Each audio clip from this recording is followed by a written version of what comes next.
Hello friends, कैसे हो आप सभी। मेरा नाम है आतिफ और आज हम जिस टॉपिक के बारे में पढ़ने जा रहे हैं उसका नाम है वर्क एंड एनर्जी। आज हम बेसिकली एनर्जी के कंसेप्ट को समझेंगे और वर्क के कंसेप्ट को भी समझेंगे। ये वीडियो उन बच्चों के लिए जो वर्क और एनर्जी के बारे में बिल्कुल भी नहीं जानते या फिर जानते हैं तो उन्हें कुछ डॉट है। ओके, तो आइए देखते हैं। तो सबसे पहले एनर्जी के बारे में जानते हैं कि एनर्जी क्या है। अगर आम दुनियावी भाषा में इसकी बात करें तो रोज़मर्रा की ज़िंदगी में हम एनर्जी का इस्तेमाल कुछ इस तरह से करते हैं। जैसे सपोज़ करो कि दो लड़के हैं। एक लड़का जो दिन भर घर में रहता है, टीवी देखता रहता है, खाता रहता है, बेड पे पसरा रहता है, कोई काम नहीं करता। दूसरा लड़का वो है जो सुबह सुबह उठ के फील्ड पे दौड़ने जाता है, फिर आता है और फिर अपने काम करता है, पढ़ाई लिखाई करता है और सारे घर के काम करता है, दिन भर एक्टिव रहता है। अब मैं आपसे पूछूं कि बताओ इन दोनों में से ज़्यादा एनर्जेटिक कौन है, तो आप आंख बंद करोगे और कहोगे वो लड़का जो दिन भर ज़्यादा एक्टिव रहता है और दिन भर काम करता रहता है। ठीक है, तो इसका क्या मतलब हुआ कि एनर्जी को आप डिफाइन कर रहे हो वर्क के फॉर्म में। वर्क को देखते हुए आप एनर्जी वर्ड का इस्तेमाल कर रहे हो, यानी कि एनर्जी का रिश्ता आप वर्क से बता रहे हो। तो फिजिक्स में भी कुछ ऐसा ही है। तो अगर हम फिजिक्स में एनर्जी का डेफिनेशन देखें तो वो इस तरह से है। Energy, the capacity of doing work is called energy. Work करने की कैपेसिटी को ही एनर्जी कहा जाता है। तो एनर्जी को समझने से पहले हमें पहले वर्क समझना पड़ेगा। ये वर्क टर्म आ गया ना, तो इसे पहले समझना पड़ेगा। तो देखो, आम दिनचर्या की भाषा में वर्क किसी भी काम को कहा जाता है। जैसे झाड़ू लगाना एक काम हो गया, ठीक है, रूम साफ रखना एक काम हो गया, स्कूल जाना एक काम हो गया, टीवी देखना एक काम हो गया। लेकिन फिजिक्स में वर्क एक स्पेसिफिक डिफिनेशन है इसका।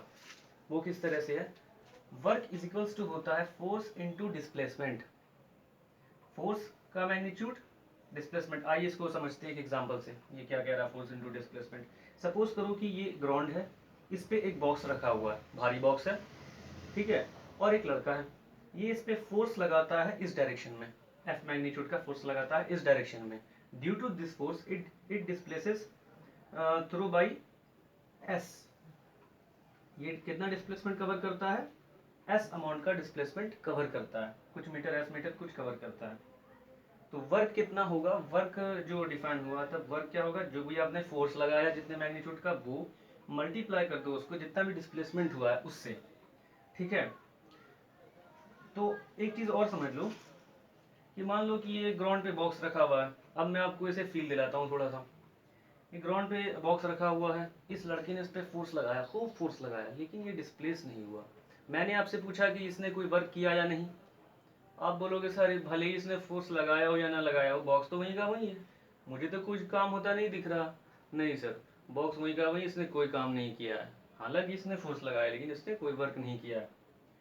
फिर दूसरे केस में अगर मैं बोलूं कि बॉक्स तो डिस्प्लेस हो रहा है लेकिन ये कुछ फोर्स नहीं लगा रहा, कोई और इसे खींच रहा है, तो इसने वर्क किया या नहीं किया। बोलोगे सर इसने तो फोर्स ही नहीं लगाया, भले ही डिस्प्लेस हो रहा है लेकिन इसने तो फोर्स ही नहीं लगाया, तो ये वर्क कैसे कर सकता है। तो एक चीज समझ में आ रहा है कि वर्क के होने के लिए फोर्स और डिस्प्लेसमेंट दोनों का होना जरूरी है। और ये डिफाइन किस तरह से है, work is equals to force into displacement, जहां पर force must be in the direction of displacement. Force जो है डिस्प्लेसमेंट के डायरेक्शन में ही होना चाहिए। जैसे देखो यहाँ फोर्स इस डायरेक्शन में लग रहा था, डिस्प्लेसमेंट भी इसी डायरेक्शन में हो रहा था, तो यहाँ वर्क हुआ, कितना हुआ, फोर्स इनटू डिस्प्लेसमेंट।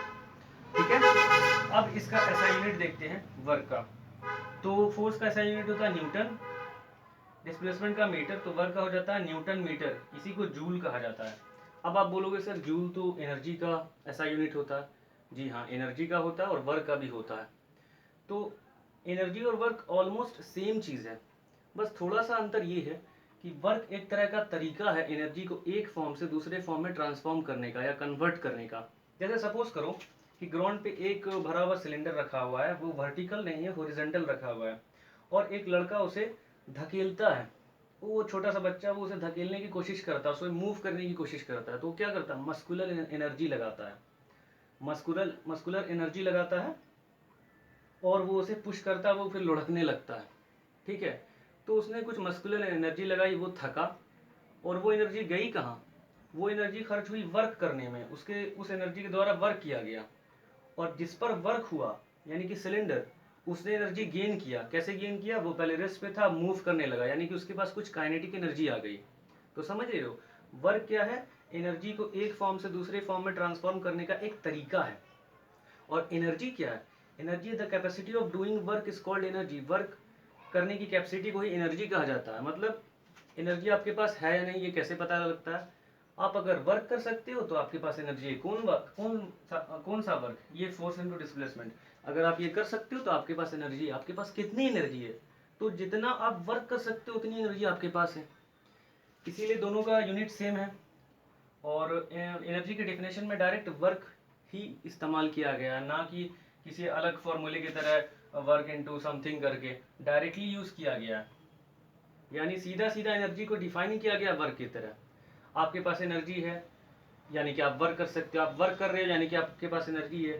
ठीक है, आप कितना एनर्जी आपके पास? जितना आप वर्क कर सकते हो, यानी कि जितना जूल आपके पास एनर्जी उतना जूल आप वर्क कर सकते हो। या फिर बोलूँ कि जितना जितना जूल आप वर्क कर रहे हो उतनी एनर्जी आपके पास होगी। ठीक है, तो एनर्जी समझो ना कि एक फिजिकल क्वांटिटी जो कि छिपा हुआ वर्क करके वो दिखता है, इस तरह से डिफाइन किया गया है। ठीक है, तो इसलिए दोनों का ऐसा यूनिट सेम होता है।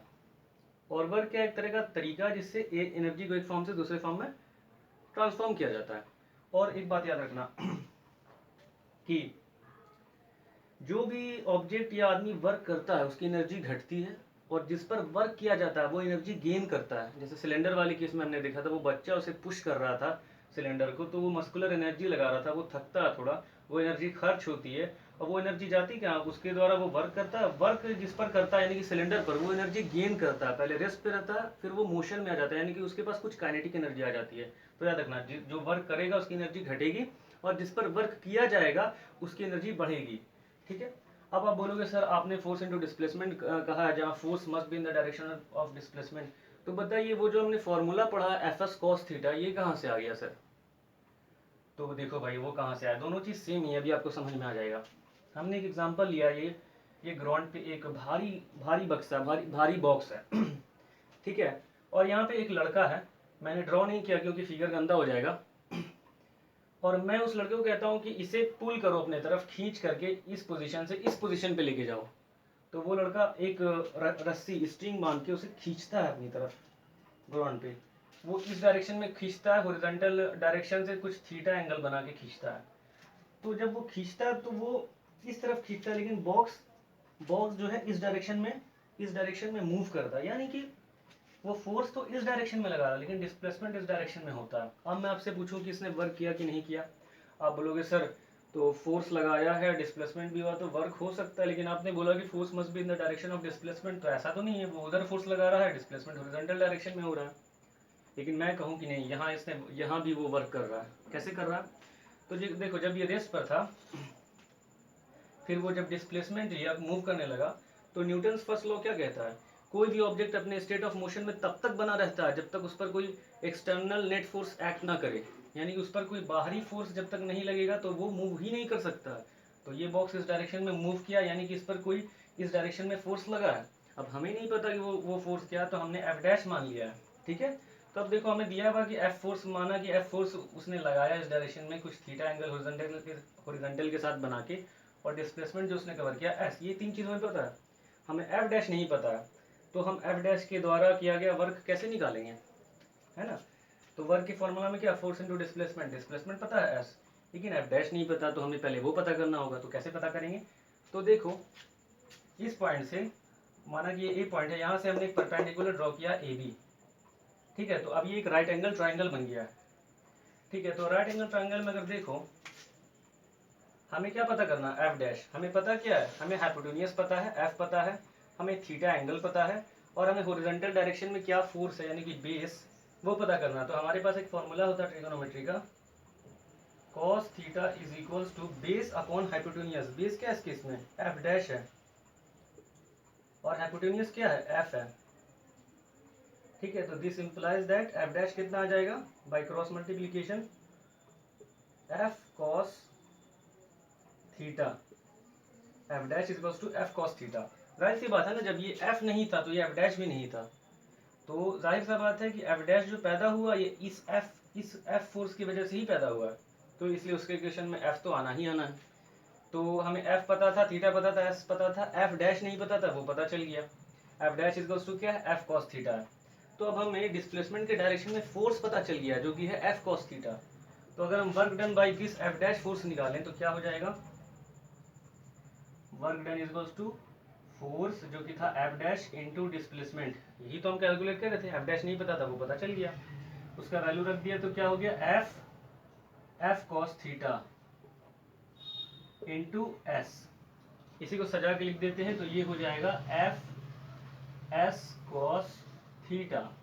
और इसे ही कह दिया गया scalar product of force and displacement, जिसे लिखा जाता है vector F dot vector S. ठीक है, तो अब पता चला कि वर्क डन बराबर एफ एस कॉस थीटा कैसे आया है। अब यहाँ देखो, यहाँ एफ इंटू एस कैसे था, ये फोर्स एक वेक्टर क्वांटिटी, डिस्प्लेसमेंट भी एक वेक्टर क्वांटिटी है, थीटा उन दोनों के बीच का एंगल है। ठीक है, तो ये बात हो गया। तो यहाँ देखो फोर्स और डिस्प्लेसमेंट का डायरेक्शन सेम था, यानी कि थीटा कितना था, 0 डिग्री था। तो जब कॉस थीटा यहाँ 0 पुट करोगे तो क्या आएगा, कॉस 0 इज टू 1, यानी कि ये बन जाएगा एफ इंटू एस जो कि यहाँ था। ठीक है, तो आपको उम्मीद करता हूँ कि एनर्जी क्या है उसका कंसेप्ट समझ में आया होगा, वर्क डन क्या है उसका कंसेप्ट आपको समझ में आया होगा। तो लास्ट बारी मैं एक थोड़ा सा रिवाइज करा देता हूँ कि एनर्जी क्या है। वर्क करने की कैपेसिटी को ही एनर्जी कहा जाता है। एनर्जी वो फिजिकल क्वांटिटी है जिसकी वजह से आप वर्क कर पाते हो, और जब आप वो वर्क करते हो तो आपकी एनर्जी खर्च होती है। कितनी होती है, जितना आपने वर्क किया है। कितना जूल खर्च होता है, जितना जूल आपने वर्क किया है उतना जूल खर्च होता है। जो वर्क करता है उसकी एनर्जी घटती है, जिस पर वर्क किया जाता है वो एनर्जी गेन करता है। ठीक है, तो नेक्स्ट उम्मीद करता हूँ कि आपको ये वीडियो समझ में आया होगा। अगर स्टिल कोई डाउट रह गया हो तो प्लीज़ कमेंट कीजिएगा, और नेक्स्ट जिस भी टॉपिक पे आपको वीडियो चाहिए कमेंट कर दीजिएगा, उस पर मैं ज़रूर कोशिश करूँगा बनाऊँ। नेक्स्ट वीडियो हम देखेंगे kinetic energy and potential energy के ऊपर। ओके दोस्तों, थैंक यू सो मच।